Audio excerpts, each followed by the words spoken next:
And all of these debates, we're now in our 5th season. We've done more than 50 of these debates, and we're delighted to have all of you here, but they all happen because of one man, Robert Rosencrantz, who is the chairman of the Rosencrantz Foundation, who brought Intelligence Squared to the city and to this country, in fact. And so I'd like to welcome him to make opening remarks and set the frame for what we're actually talking about here.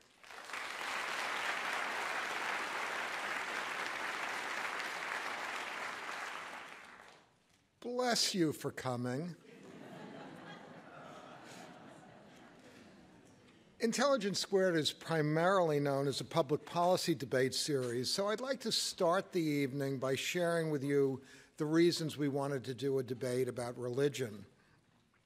America has always incorporated complex ideas about religion in its political culture. Creationism is invoked in the most famous words of our founding document. We hold these truths to be self-evident, that all men are created equal, that they are endowed by their Creator with certain inalienable rights. The First Amendment to the Constitution begins with the ringing words, "Congress shall make no law respecting an establishment of religion." But note, these words do not banish religion from the public square. Indeed, many of the original 13 colonies had official state religions, which the amendment protects from the actions of Congress. Nor is there any constitutional issue when the president, in his role as commander-in-chief, hires ministers and rabbis and priests to perform religious duties as members of the armed forces. Tonight's debate should prove equally complex. Proponents of the motion might cite the violence perpetrated in the name of religion, while opponents will counter that most warfare throughout history was totally or primarily about territory and economic advantage. Proponents might cite the absence of proof for central religious beliefs, indeed the repugnance of some of them, while opponents emphasize the utility of faith and ritual in helping believers cope with the challenges of life. But both sides are likely to concur that every well-ordered society needs some key moral principles, and that every thoughtful person needs a sense of meaning and purpose in life. The key question for tonight's debate, the complex question, is whether those central needs can be better met in a world with or without religion. We have a very outstanding panelist group tonight with us, and it's my privilege at this point to turn the evening back to John Donvan and to our great panel.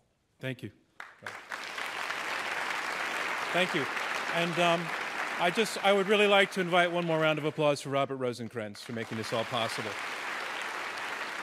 True or false, the world would be better off without religion. That's what we're here to debate, another verbal joust from Intelligence Squared US. I'm John Donvan of ABC News. We're at the Skirball Center for the Performing Arts at New York University. The world would be better off without religion. Two teams will argue that proposition from opposite sides, one for and one against, and only one team will win. You are live judges. You, our live audience, will be the judges. Let's meet our debaters. They include, on the team arguing for the motion, the great-great-grandson of Charles Darwin, author and filmmaker Matthew Chapman.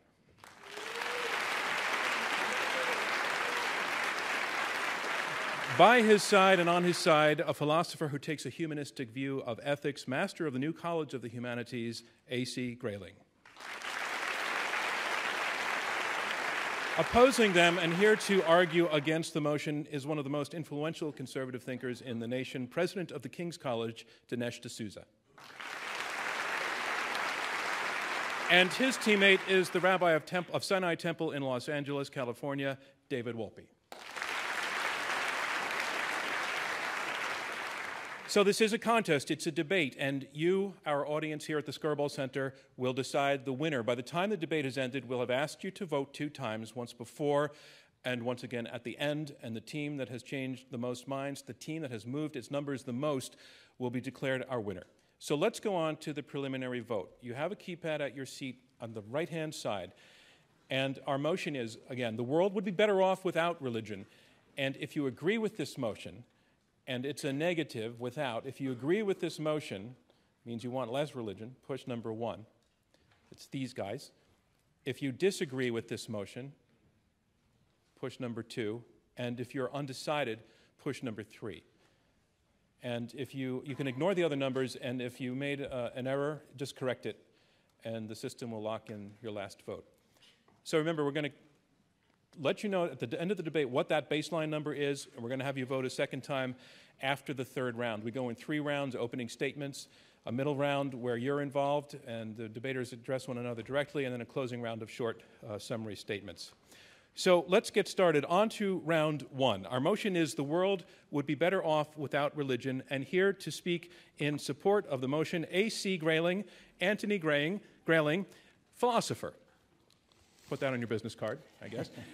But it's true. In addition to your current position at the New College of the Humanities, the number of books that you have written on philosophy is now approaching 36.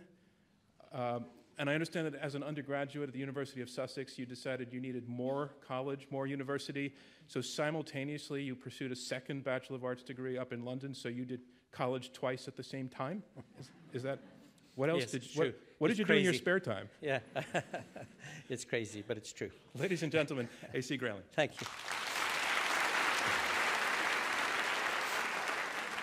John, thank you very much indeed. I must begin by asking you, if I may, to focus on what the proposition is before us. We're not here to discuss the existence of God. We're not here to discuss whether it's rational or irrational to have faith. We're here to discuss a sociological phenomenon, a man-made phenomenon, religion. You can see the difference. You might call in question whether or not there are gods and goddesses, but you can't call in question whether or not there is religion. There's plenty of it. History is full of it, and it exists around us all the time today. By the way, I say that religion is man-made advisedly. There are very few women indeed in the upper half of hierarchies of the world's religions, which perhaps has something to do with the point. Now, religions are very diverse in nature. They have different interpretations of their deities. They say different things about what we can wear, what we can eat and when, how many wives we can have, what rituals we must follow. Despite the fact that they all take the view that they've got the right story, they differ from one another quite dramatically in a number of respects. And this is why, through the course of history, they've burdened mankind with a huge number of conflicts and a great deal of divisiveness. And I'm not going to bore you by rehearsing the story of Crusades and Inquisitions and the rest. It's a very familiar matter, although it is, of course, in the interests of apologists of religions to try to forget them. Rather, I want to talk about things that religions have in common with one another rather than the things that divide them. They have 2 things in common with one another. Most of the time in history, and among many of the orthodox manifestations of religions today, they are similar to one another in most of them giving second-class status to women, in being hostile to gays, in being very opposed to most kinds of progress, especially scientific progress. The reason being, of course, that they take it that they received the truth a long time ago, anything between 1,000 and 3,000 years ago, and so things that are challenging and are new and offer us different views of the world, they find unpalatable. And so they tend to be very traditionalist, very conservative and rather retrogressive. And that explains a great deal of the social policy and political endeavour that the religions engage in. That's one thing that they tend to have in common with one another. But another thing they have in common with one another, and it's a very important point this, is that they share a structural feature. In fact, the religions are paradigmatic of a certain kind of organization, what I call a monolithic ideology, a one-size-fits-all, top-down, totalizing ideology, which says, we've got the right story, and you've got to sign up for it. And if you don't sign up for our story, if you don't agree, you're going to pay a sanction of one kind or another. And during the course of history, those sanctions have sometimes been very terrible. It's in this respect in which religions in history and in their orthodox manifestations now, not in all their manifestations, tend to share with other kinds of totalizing ideologies. So that's why it's no great surprise that Joseph Stalin, for example, was educated in a seminary. What those totalitarianisms share is very, very common. Torquemada's Inquisition in Spain in the 15th century and Stalin's Soviet Union in the 20th century say the same thing. We've got the answer, you've got to agree, and if you don't, you're in trouble. So they have these two features, and the second of them, the structural feature, the idea of being in charge of the truth, of possessing the right story about life in the universe, is very opposed to the Enlightenment outlook on which our modern Western liberal democracies are based. The Enlightenment of the 18th century taught us to think that there isn't one right answer for everybody. It taught us pluralism, taught us individual autonomy, it taught us liberty of conscience. It taught us democracy. Now, democracy is about people having a conversation, the great conversation of society in which we negotiate with one another about how we go forward, how we organize ourselves in society. And that's very different indeed from thinking that there is one great ruler, one monarch, whether in the sky or on the ground, who tells us what we should do, and that we mustn't think for ourselves, but we must all be orthodox. And indeed, this ethical point is a very important one. There are those people who think that you can't have religion, you can't have morality without religion. And of course that isn't true. Everything good about religious morality, loving your neighbor, kindness, concern for others, responsibility as a member of a community, is shared by non-religious ethical outlooks also. They're very common to all the great ethical theories. I'm an atheist and a humanist, and those values matter deeply to me. If you look at ancient Greek philosophy, for example, a dominant strain of thought for nearly 1,000 years before Christianity came to command the mind of Europe, and you see that those values were shared by those thinkers, not because they thought they were told them by a deity, but because reason and human experience had offered it to them. And the final point is this. People say, what's wrong with moderate religion? You know, those nice folks who go to church on Sundays and who take part in their neighborhoods. And here's the problem with that.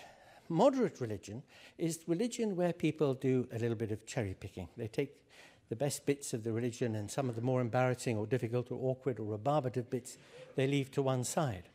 I know very, very few Christians who give away all they own to the poor, who take no thought for tomorrow, who turn their backs on their families if their families disagree, and the families are going to disagree if they do give away everything, who don't marry, who stay celibate. I find very few Christians actually live the New Testament morality. They cherry pick. Unkind people would call that hypocrisy. At the other end of the scale, however, are those who take their religion extremely seriously. The extremists, we call them. The point about the extremists is that they are the most honest of the people who have a religious view, because they commit themselves to what their tradition tells them, and they stay closest to the text. Now, if that's real religion, that's honest religion, the world is very much better off without it. And if the world is much better off without the true and the honest form of religion, why not put the hypocrites in with them too? Thank you. Thank you. Thank you, Anthony Grayling. Our motion is the world would be better off without religion, and here to speak against the motion, David Wolpe. He's the rabbi of Sinai Temple in Los Angeles, California. Newsweek magazine named you, what is this, the way it was phrased? The #1 pulpit rabbi in America. I hope we're not voting on that tonight. Well, I just want to, I mean, do they have playoffs? Oh, yes. Yeah, stadiums, playoffs, National League, American League. All right. Ladies and gentlemen, this pulpit is yours. Thank David you. Wolpe.